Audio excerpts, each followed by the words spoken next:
relationships that you would have been more gentle with, or more firm with, or more harsh about? What are your thoughts? When I think back, during those 4 years, you mean if I would do something differently towards the spiritual path?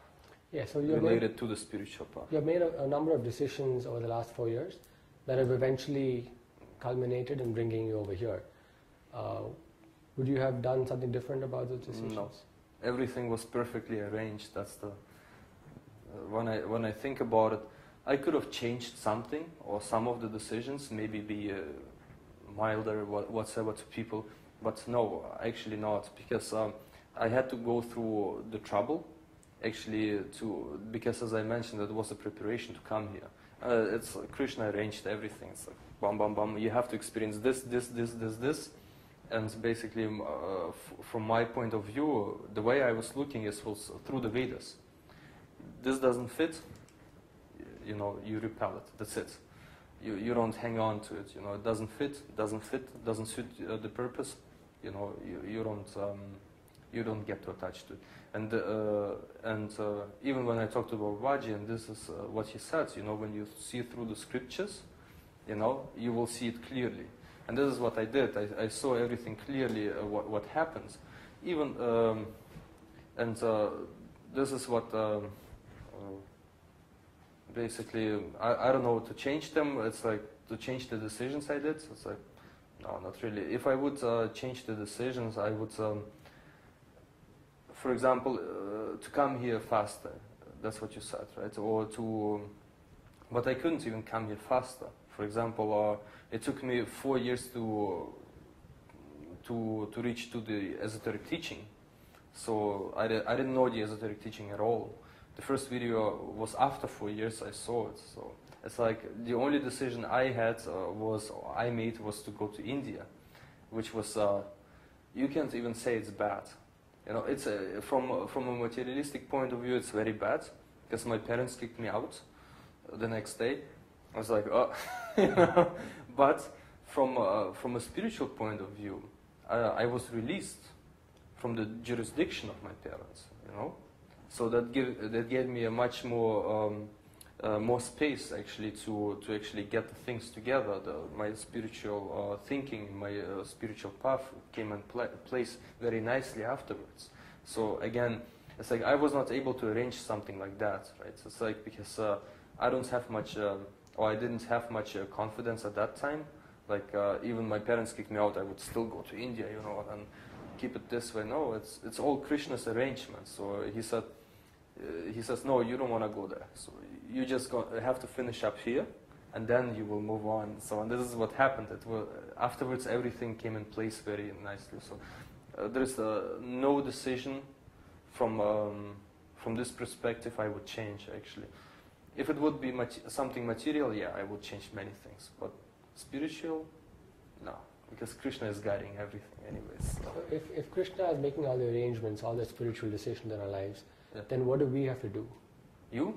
Or like, what do we or you or us as devotees? If Krishna is directing us, then what we have to listen to him. Ah. That's the point. If you don't listen, it's like, how can he guide you, right? It's like, now I'm, because of my determination or stubbornness, I don't have a big problem with it, but now I have to redo it, relearn it. Because if a devotee tells me now something to do this, or you do this, or, I would automatically say no.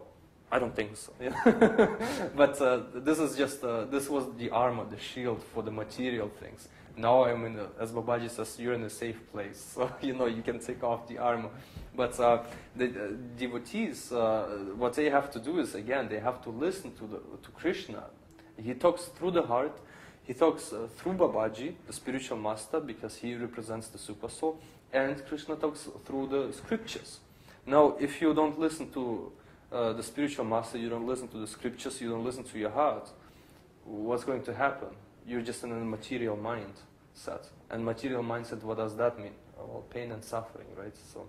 So this is what the devotee has to do. Listen to Krishna, because, because you work for Krishna, you serve him, with love and devotion. And basically what's going to happen is once you achieve a pure state of serving or loving, then you become like Babaji.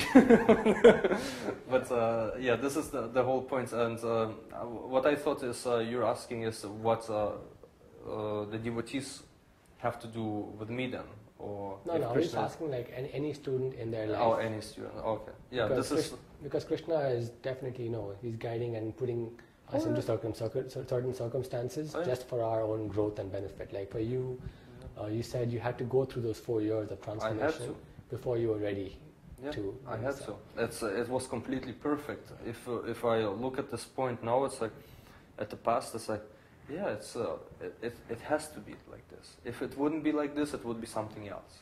But this was personally done for me. So, and again, who arranged it? Myself? No, it was all Krishna. So, and the only thing we have to do is just listen to him. And there are different ways. I would always listen to my gut feeling. And when I was reading the New Age literature, I would think, yeah, because gut feeling is your soul talking to you. This is how they write. It's like, yeah. But actually, it's Krishna talking to you through the heart. It's not the gut feeling. And it's like he talks to you. He tells you, do this. Even if your logic says, don't do this, you have to do this because your heart tells you. And your heart, who is that? The super soul. That's Krishna again, right? He tells you, no, you have to do this. Because Krishna sees the whole picture. I don't see the whole picture. Only he can see it. So, and the only thing which we can do is only listen. Ishupanishad, sit down and listen. As the last concluding part of this interview is that if you were to give advice out to students out there, new students who are going through this spiritual awakening and are dealing with all this conflict in their lives, I have to do this, but that means that this other part will, fall into trouble, balancing their spiritual and material lives, if there is such a thing. And what advice would you give them that you think would help someone on their path? Well, the only advice I can give is, again, determination, because this is what I experienced. But see, people have different situations, different circumstances. So that means they might have a wife or a husband who's more spiritually inclined, and they might have some support from them. So I never had any support from anyone, so, so I had to be a little bit firm on my decisions. But everyone out there, the other students, they have a completely different lifestyle, completely different mindset, a completely different freedom of choice. So it really depends on their situation. So the only advice I can give actually is listen to Krishna, read the scriptures, chant, listen to Babaji if you're on the forum. So listen. If you don't listen, it's like this is the first step, listening. This is the opposite of speculation, and it's listening. So if you listen, actually, then you will receive the results. And this is how the process goes. It's very logical. It's descending, right? So first you listen, then you do it, and then you feel the results. But if you go into speculations again, it's like you should not do that, because speculations will drag you to different things. Like what is it? The one conspiracy theory, right? It's like it's a big thing. It's everyone talks about. So don't go there. Don't go anywhere. You just sit down and listen, read, follow the scriptures. Even if you have a bad situation or many opposing forces, you have to get through them somehow or the other way, because every individual has a unique ability to handle critical situations. So this is what Krishna gives to every. This is what I realized actually. To every living being, he gives a certain set of tools to handle their life, and they can approach their life spiritually or materialistic. And the first thing is also to find out what you're capable of. Like for me, it was like this stubbornness, right? And I was always wondering, why am I so stubborn? What's the reason for that? And what was the reason for that? It's very simple to come here, just be determined, to this path. But not everyone is stubborn. So, but this is my point of view. This is my experience. So someone else would be very intelligent or very logical, and they can implement or apply their logic into this, so into their path at the beginning. Or there might be whatever, different talents, different characters. So it really depends. The student has to know or to learn to know himself. Self-knowledge. This is actually the first assignment, right, in the intro course. So, so if you know your aspects, your abilities, capabilities, you can actually implement them in spiritual life. That way, they won't generate any karma. So this is like the best advice I can give. So right now. And chant the holy name. This is like even better. So just everything else will come.